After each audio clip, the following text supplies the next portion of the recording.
اعوذ باللہ من الشیطان الرجیم بسم اللہ الرحمن الرحیم امن یجیب المضطر اذا دعاہ ویکشف السوء ویجعلکم خلفاء الارض صدق اللہ العظیم وقال رسول اللہ صلی اللہ علیہ وسلم الدعاء مخ العبادہ او کما قال علیہ الصلاۃ والسلام اللہم صلی علی سیدنا و مولانا محمد وعلی آل سیدنا و مولانا محمد وبارک وسلم۔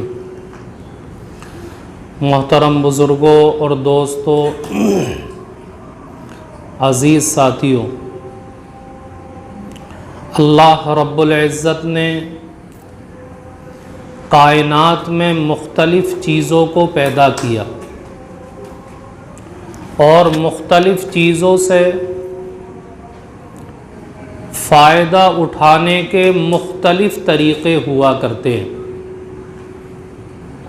آگ سے فائدہ اٹھانے کے طریقے اور ہیں، پانی سے فائدہ لینے کے طریقے اور ہیں، ہوا سے فائدہ لینے کے طریقے اور ہیں۔ تو کائنات میں جتنی چیزیں ہیں، ہر ایک سے فائدہ اٹھانے کا طریقہ الگ ہے۔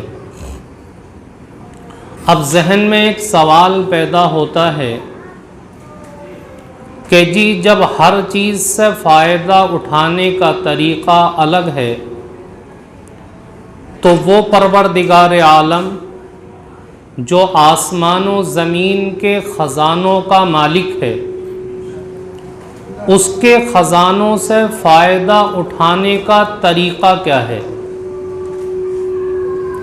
اللہ کے خزانوں سے کس طریقے سے فائدہ اٹھایا جائے؟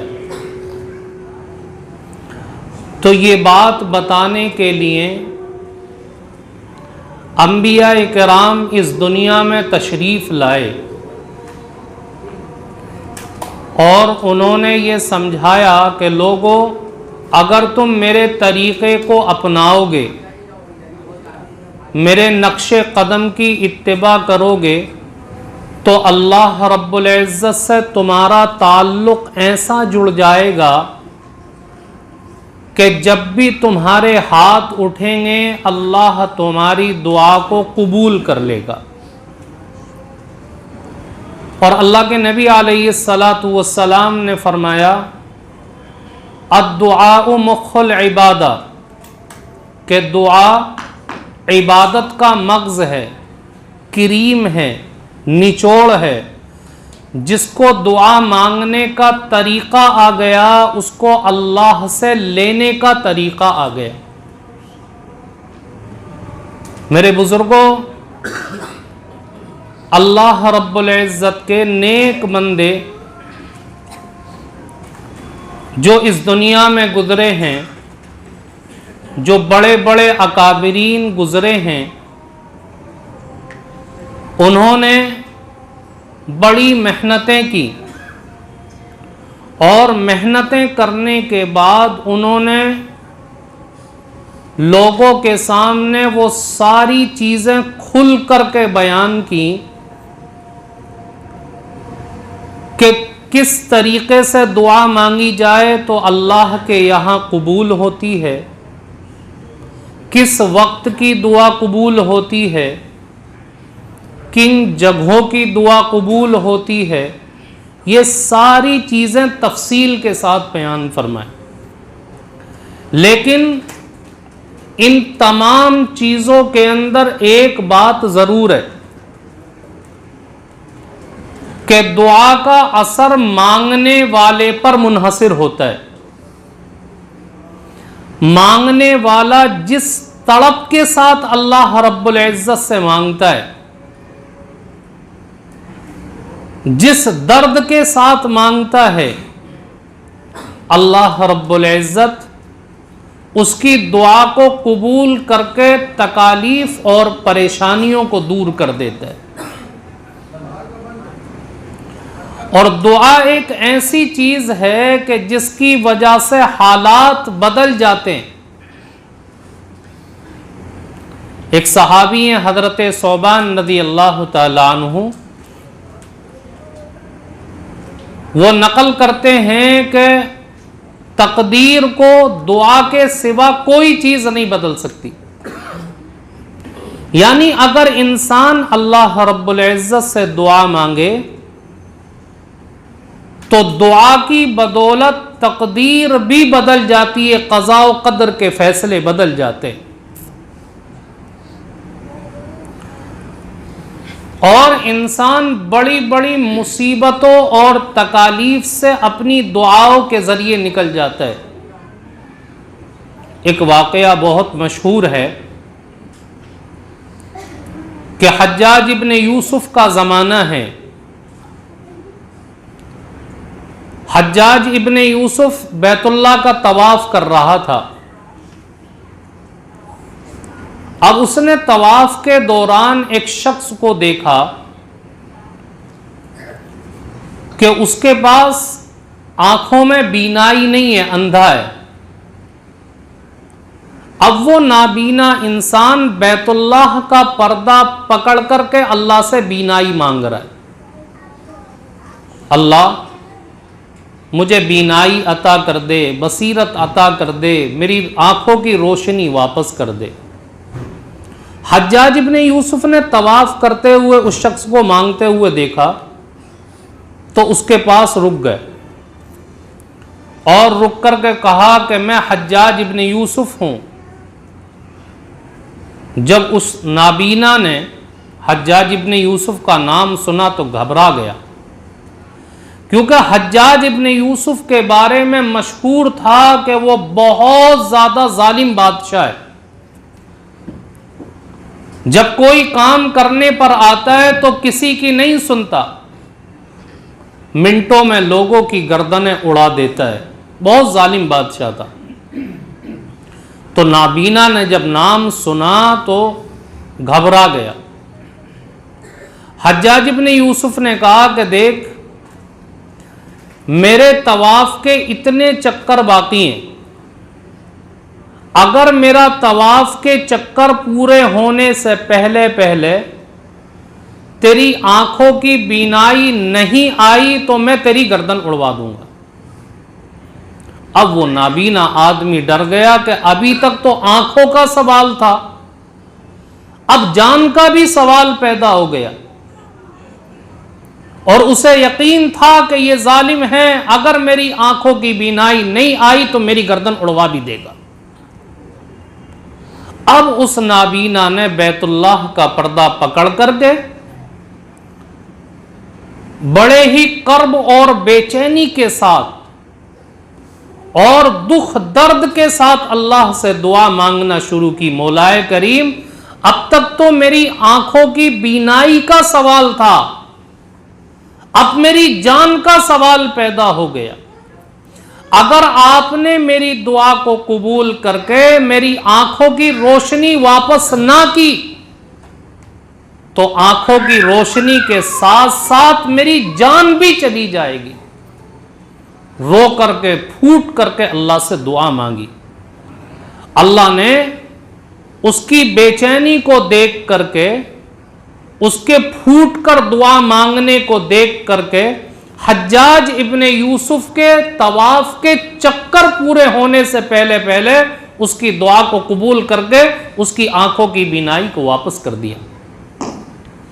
جیسے ہی طواف کے چکر پورے ہوئے، حجاج ابن یوسف نے کہا اس کو بلا کر کے کہ دیکھ، میں نے تجھے یہ دھمکی اس لیے دی تھی کہ جس طریقے سے تو دعا مانگ رہا تھا، اگر تو پوری زندگی بھی حرم میں بیٹھ کر کے اس طریقے سے دعا مانگتا رہتا تو تیری دعا قبول نہ ہوتی. لیکن جب میں نے تیری گردن اڑانے کا حکم دیا تو تو نے درد کے ساتھ اللہ سے مانگا، پھوٹ کر کے اللہ سے مانگا، تو اللہ نے تیری دعا کو قبول کر دیا. نتیجہ کیا نکلا کہ جب انسان اللہ کے سامنے رو کر گڑ گڑا کر کے دعا مانگتا ہے تو اللہ رب العزت بڑے بڑے مسائل کو حل کر دیا کرتا ہے. میرے بزرگوں، یہ بات میں اس لیے عرض کر رہا ہوں کہ آج مسلمانوں کے اوپر بھی مصائب اور حالات آئے ہوئے ہیں. آج پورے ہندوستان کے اندر مسلمان بے چینی اور کرب محسوس کر رہا ہے. آج مسلمانوں کے لیے جو قوانین لائے جا رہے ہیں، اگر وہ قوانین پاس ہو جاتے ہیں اور نافذ ہو جاتے ہیں تو آنے والے وقت میں مسلمانوں کے لیے بڑی تکلیف کا سامنا کرنا پڑے گا، بڑے مسائل جھیلنے پڑیں گے.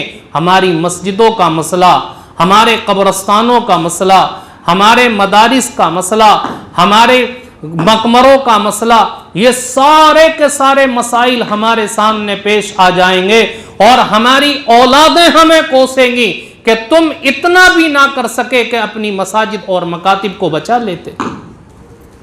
آج ہندوستان کا مسلمان کوشش کر رہا ہے، ہمارے اکابرین احتجاج کر رہے ہیں کہ جو قوانین نافذ کیے جا رہے ہیں وہ رد کیے جائیں، ان کو نافذ نہ کیا جائے.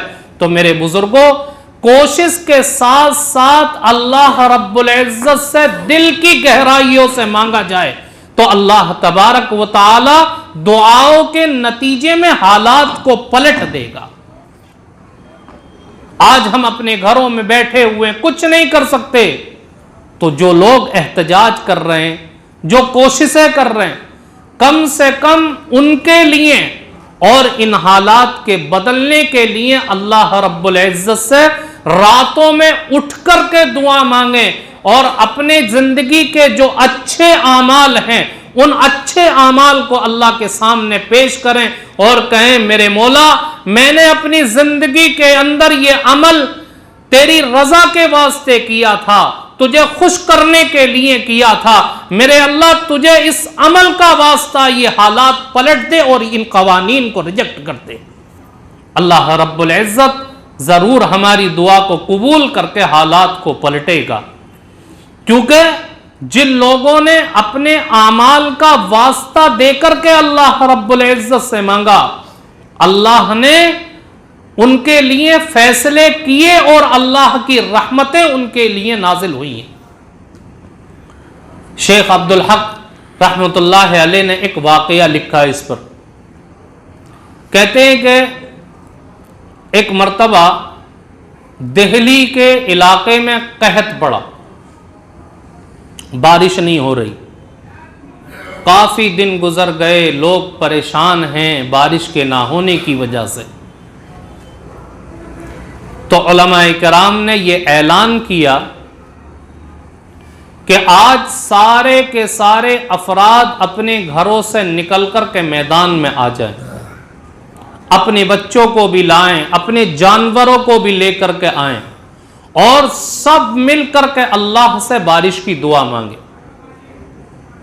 چنانچہ سارے کے سارے افراد اپنے گھروں سے نکل کر کے میدان میں آ گئے، بچے بھی آ گئے، اپنے گھروں کے جانوروں کو بھی لے آئے اور اشراق کے وقت سے دعا مانگنا شروع کی.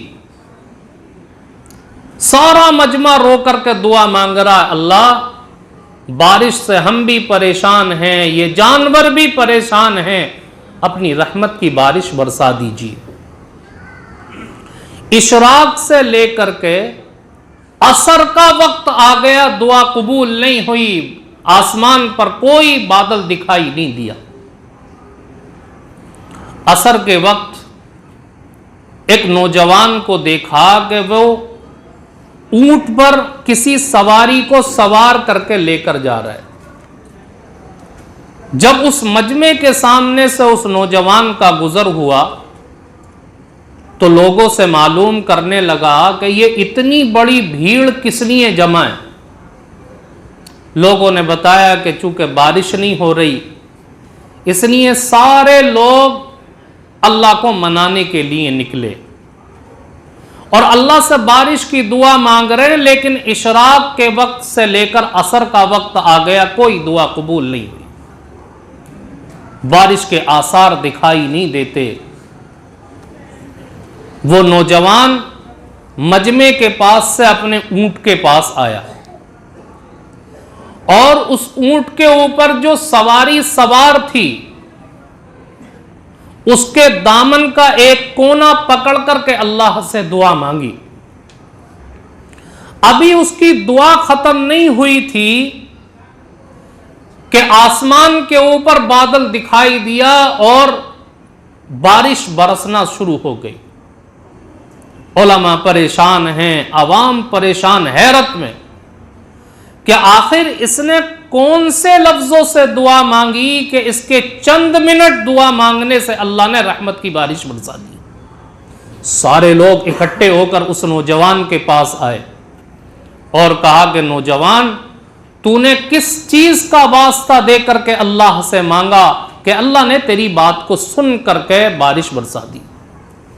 وہ نوجوان کہتا ہے کہ اونٹ کے اوپر جو سواری سوار ہے یہ میری ماں ہے، اور میں جانتا ہوں کہ میری ماں نے پوری زندگی پاک دامنی کی زندگی گزاری ہے، گناہوں سے بچ کر کے گزاری ہے. میری ماں ایک پاک دامن عورت ہے، گناہوں سے اپنے آپ کو بچا کر کے زندگی گزارنے والی ہے. میں نے اس ماں کا دامن پکڑ کر کے اپنے رب سے کہا، میرے اللہ، میں اس ماں کا بیٹا ہوں جس نے پوری زندگی پاک دامنی کے ساتھ گزاری ہے. اللہ، اس ماں کے دامن کا واسطہ تو لوگوں کے اوپر اپنی رحمت کی بارش برسا دے.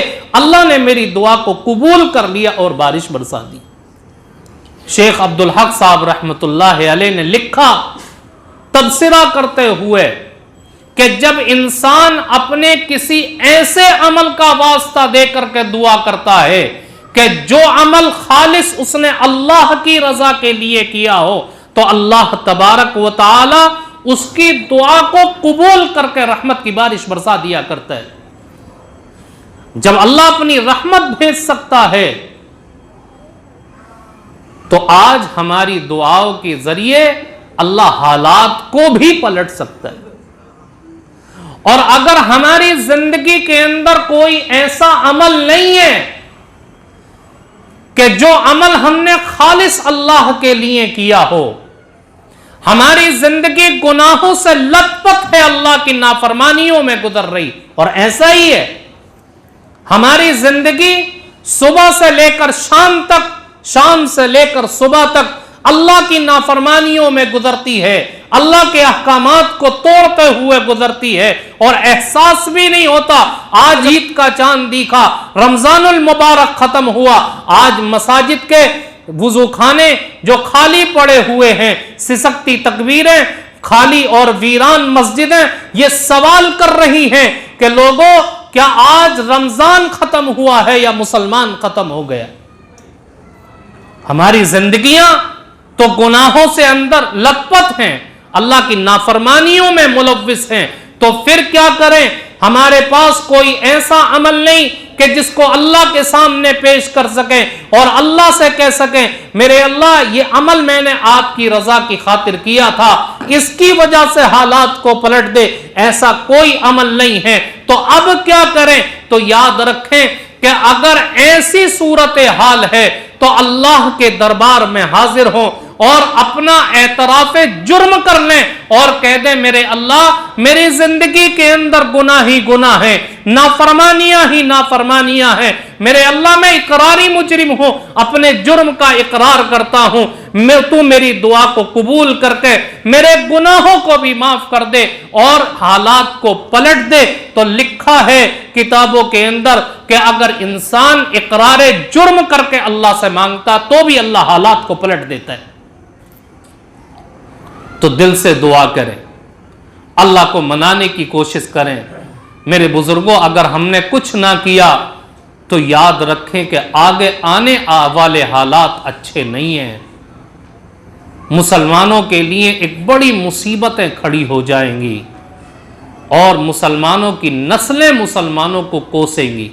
اس لیے اللہ سے دعا کریں کہ اللہ، جو قوانین لائے جا رہے ہیں ان کو رد کرا دیجیے، اللہ ان کو ریجیکٹ کرا دیجیے، اور ہمارے ملک ہندوستان کے اندر جو نفرت کی ہوا پھیل چکی ہے اللہ اس کو محبت میں بدل دیجیے. اللہ کسی نہ کسی کی دعا کو قبول کر کے حالات کو پلٹ دے گا. اللہ تعالی ہم سب کو کہنے سننے سے زیادہ عمل کی توفیق عطا فرمائے۔ وما علینا الا البلاغ۔